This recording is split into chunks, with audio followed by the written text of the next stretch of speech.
Picture this. You're standing in the heart of ancient Rome, surrounded by its towering monuments and grand architecture.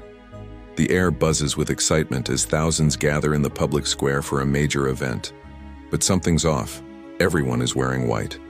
It's not a coincidence, nor is it just a fashion choice.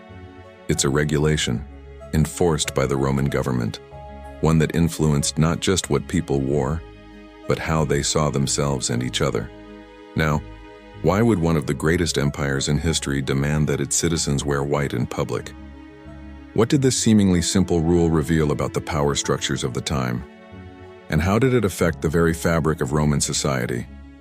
Stick with me as we unravel this fascinating story, because by the end, you'll understand how something as small as the color of your clothes could hold such power in ancient Rome. Before we dive in, make sure you hit that subscribe button and turn on notifications. Trust me, you don't want to miss what's coming up next. Now, let's get started. To truly understand why the Roman government insisted on this dress code, we first need to step back in time.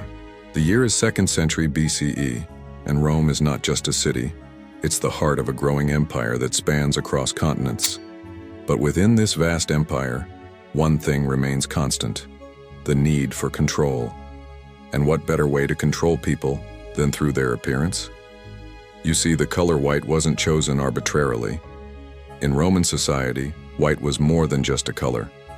It symbolized purity, virtue, and status. Citizens wore white tunics for formal events, and the elite used the color to set themselves apart from the masses. But when the government made it mandatory for all citizens to wear white during public gatherings, this wasn't simply about style.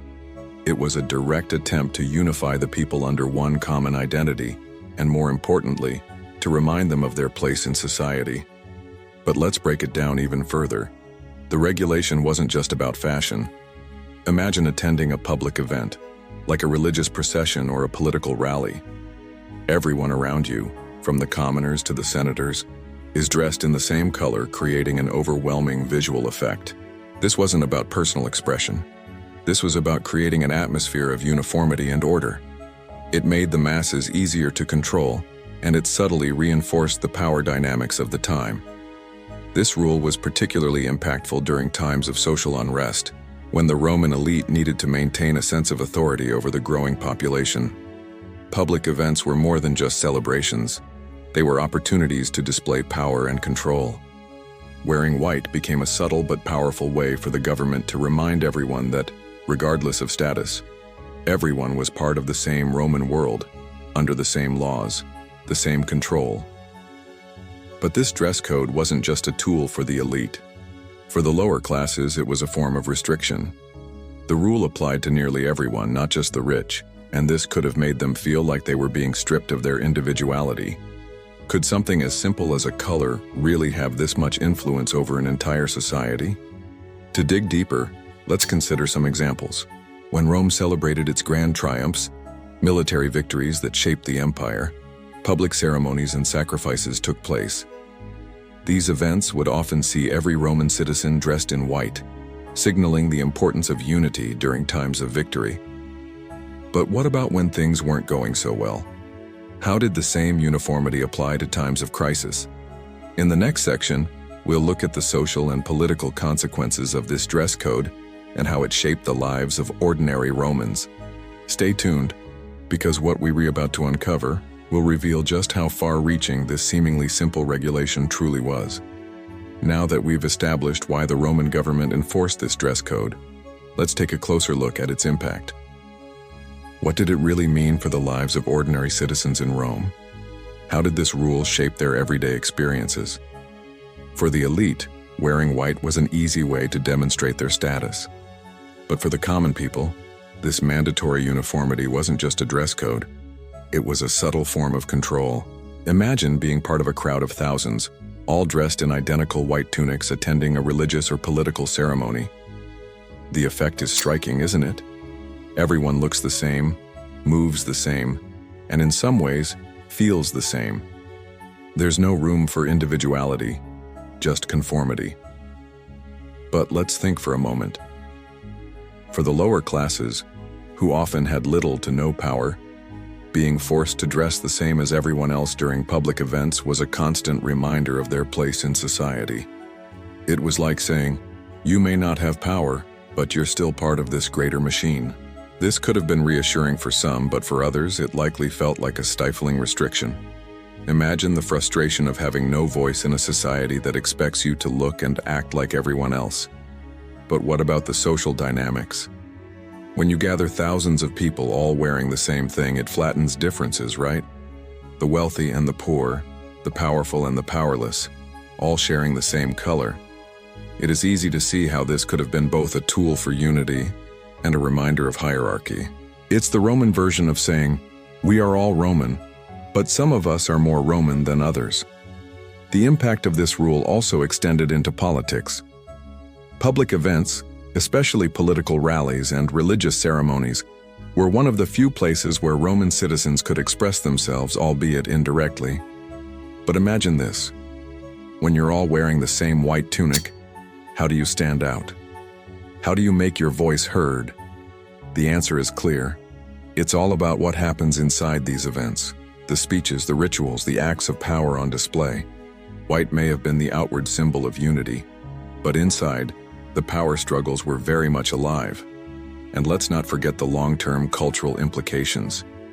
Even after the fall of Rome, the symbolism of wearing white in certain public events carried over into the cultures that followed. The tradition of uniformity in dress to symbolize belonging and control lived on, influencing not just political ceremonies, but even modern-day events like state gatherings or public protests.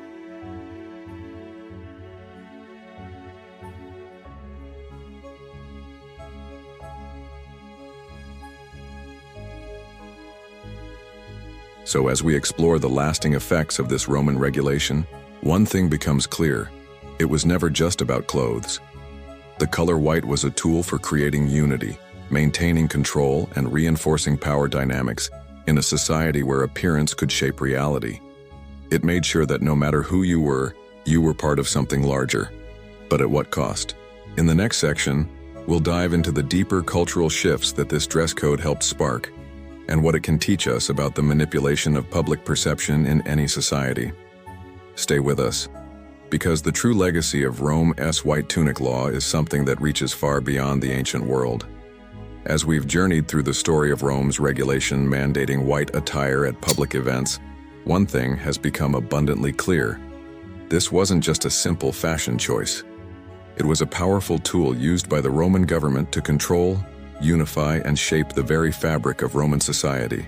From the majestic triumphs of military victories to the religious ceremonies that linked the people to their gods, the color white became more than a garment.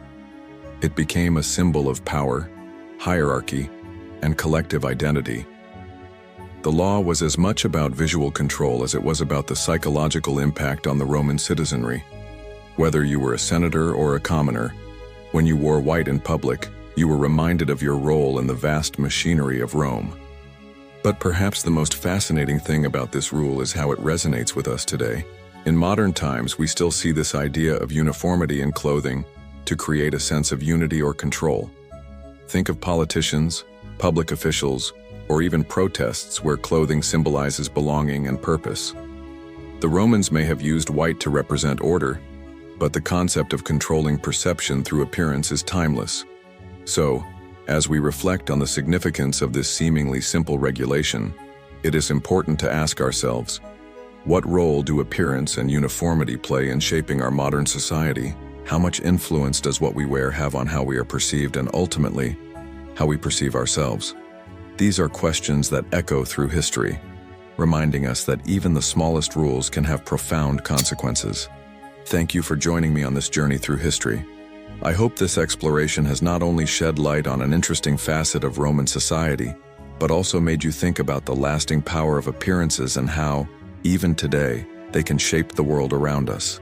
If you enjoyed this documentary, don't forget to like, share, and subscribe for more fascinating stories from the past. And remember, sometimes it's the smallest details that reveal the biggest truths about us all.